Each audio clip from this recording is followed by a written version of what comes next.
questions and answers, but please give him the floor. Be respectful, all right? Let's do this. Okay, let's put you guys all on Twitter.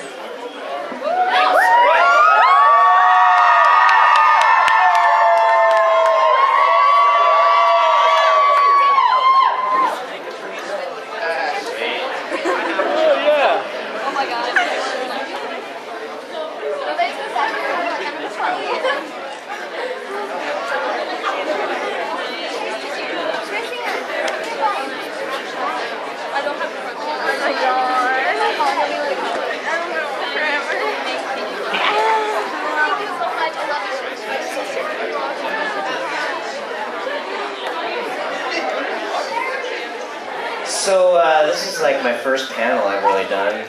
So you guys want to help me out and maybe ask some questions, or? I gotta go with Spider Bat. Spider Bat. Can you help me find my parents? Sure. Is Spider Bat, Mom, Dad, anybody? There should be a bat and a spider walking around. Dad. I focus on a spider. His parents are dead in every universe. One more. Where's Kyle?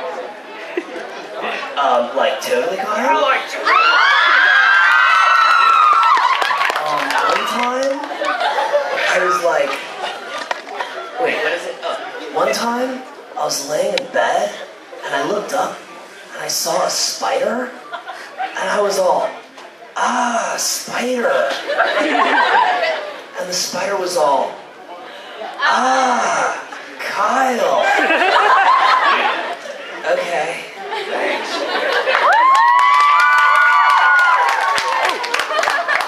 Yeah, if they decide to do a movie of the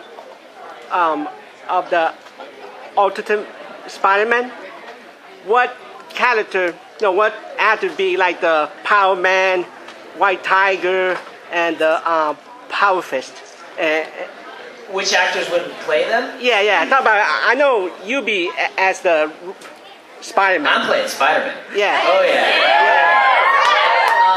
Actually, O.G. Banks, who actually does the voice of Power Man, would be a pretty cool Power Man. He's a really cool dude. Who would be a good White Tiger? There we go, White Tiger right there. John Leguizamo. John Leguizamo as White Tiger? White Tiger's a girl.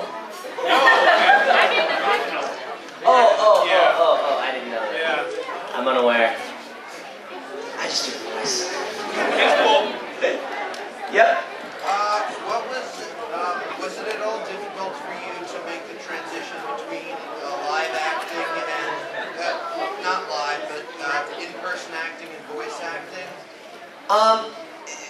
They are pretty different.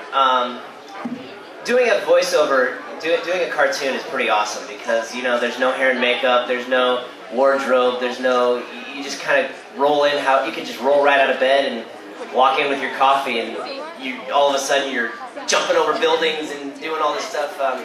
It is interesting because in live action, you don't have to think about making the efforts, like, okay, now he's falling off of a building, or anything. You don't have to do that, you just naturally do it.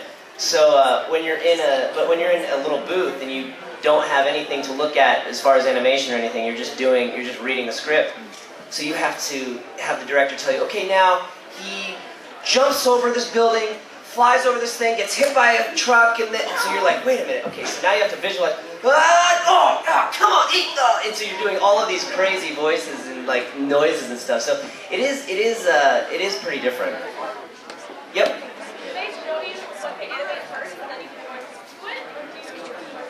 You do all the voices first, so they animate to our voices. It'd be really hard luckily for Spider-Man, when he has his mask on, it's pretty easy to just put whatever's in there, but even when he has his mask on and his mouth is moving, it would be really hard to try to dub it in there, So yeah, I don't know how they do it, it's incredible, but they animate to our voices after we've done it all.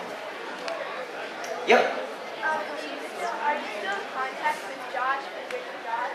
I am, yeah. I just saw him the other day. We're really good friends, yeah. Everybody, we're like a a big family on that show. I mean, everybody, Miranda, you know, Jonathan, Yvette, who played Helen, Jerry Trainer. I mean, we're all, it's like summer camp, you know, you remain friends, and it's pretty awesome. The Yellow Bow. Oh, wait, sorry. So, how did you move from the Amanda Show to Drake and Josh to Single Mover now to Spider-Man? Like, that seems like a really big jump. Well, working on the Amanda Show, it was the same creators and executive producer as Drake and Josh. And when Josh came on the show, when he came onto the Amanda Show, we were, he wasn't really featured a lot. He came in on the second season, and he would just play ancillary characters. They never really gave him, like, you know, anything really meaty to do until we did a sketch, I think it was Tony Pajamas. And so it's pajamas. So when the creators saw us working together, then they started putting us in a lot of sketches as being sort of the, I don't know if you guys are gonna get this reference, but Harvey Korman, Tim Conway, sort of, you know, from. Yeah. I understand that One person got it. So they started putting us together a lot more. You know, Martin and Lewis, a la Abbott and Costello, and we really clicked together. And so we were doing a sketch. I don't know if you guys remember, but we were fighting over a shrimp on the Amanda Show. So the shrimp comes down, and all it said in the script was, Drake and Josh fight over a shrimp. That's all it said. There was no dialogue, there was no anything. So they just said, all right, the shrimp lands on the ground, and you guys have to fight over it. And we just went at it. And one of the writers leaned over to Dan Schneider, the executive producer, and said, you know that's your next show, right? That's your next show. And so they developed the show for us and made us Step Brothers and all this. And interesting fact, if you watch the very last episode of Drake and Josh, we're fighting over a shrimp. And so we start by fighting over a shrimp, and we end by fighting over a shrimp. So that was a little homage to how we got started. Yep. Yes. Hello to all of your friends. Yes. So it's very nice to meet you. I'm so happy to be here. And I was wondering, I know that you're still continuing with your music. I was wondering if there's going to be maybe any other concerts that are going to go on. Well, I'm actually, I'm working on Splash. Everybody watch Splash on ABC on Tuesday night. It's pretty awesome. I'm diving from like 3.5-story buildings and stuff. It's nuts. But yeah, I'm getting in my inner Spider-Man when I'm working on this show. But I'm working on a new record. Right when I'm done with that show, I'll be going to Nashville to cut a new record, which is really awesome. I've been a huge fan of an artist named Brian Setzer, who had a band called the Stray Cats. You probably heard Rock This Town, Stray Cats Strut. And I'm a big fan of 50s rockabilly and rock and roll.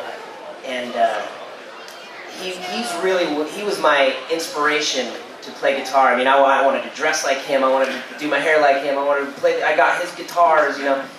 And following him around, kind of being fanatical, I got backstage and I got to meet him. And then my friend owned the club that he was playing at, so I got to meet him again. And then we kind of blossomed into this sort of like, every time he saw him, he's like, "Hey, Drake," you know, like we kind of got to know each other. And then I did the opening for Monday Night Football about 2 years ago. And he was the band leader, and he called and asked if I would like to be in the band with, Richie Sambora, Bootsy Collins, Cindy Blackman,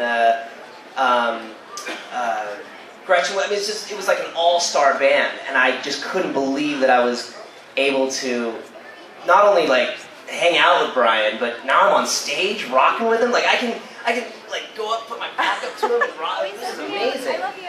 And our relationship blossomed, and I went backstage and was talking to him last Christmas, and I said, you know, we should do something together. I mean, we should make a record together, thinking that would never happen.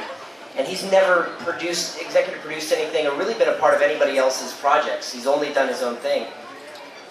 And he said it was a good idea, and I couldn't believe it. So Brian Setzer's going to be executive producing the new record, alongside Peter Collins, who did his Jump Jive and Whale and Vavoom, and he's produced everyone from Rush to, I mean, it's just really, really big stuff, and I'm really excited. I'm really excited for that. So that'll be being recorded in Nashville right when we're done. So yeah, look for that, and then dates will follow. So I'll be back out here rocking. Thank you. What's your favorite Drake and Josh episode that you either filmed or watched yourself? There's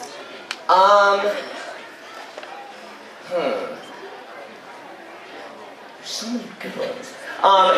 Well, okay. There's one that's really funny. I don't know why this just popped into my head because I've never answered this question this way, but there's an episode where we watch a baby. You remember when we watch a baby? Okay, so this is great. So I don't even think anybody knows this. I've never told the story. So you remember there's a part where Miranda, I think Miranda's holding the baby, and we're trying, and we end up ripping the things off and making him a diaper out of the curtains. Oh. Well, what we did, and you know the baby's peeing on Miranda in that episode. Well, we had a little tube that was like under the baby and it was squirting water.